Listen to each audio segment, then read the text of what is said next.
بسم اللہ الرحمن الرحیم۔ اپنی سب سے زیادہ پیاری چیز اللہ کی راہ میں قربان کیے بغیر فقیر کو ایمان کی معراج حاصل نہیں ہوتی۔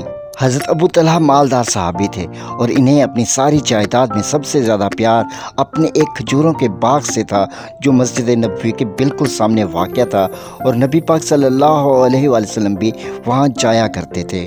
جب یہ آیت نازل ہوئی کہ تم نیکی کو ہرگز نہیں پہنچ سکتے جب تک اپنی پیاری چیز اللہ کی راہ میں خرچ نہ کرو، تو حضرت ابو طلحہ حاضر خدمت ہوئے۔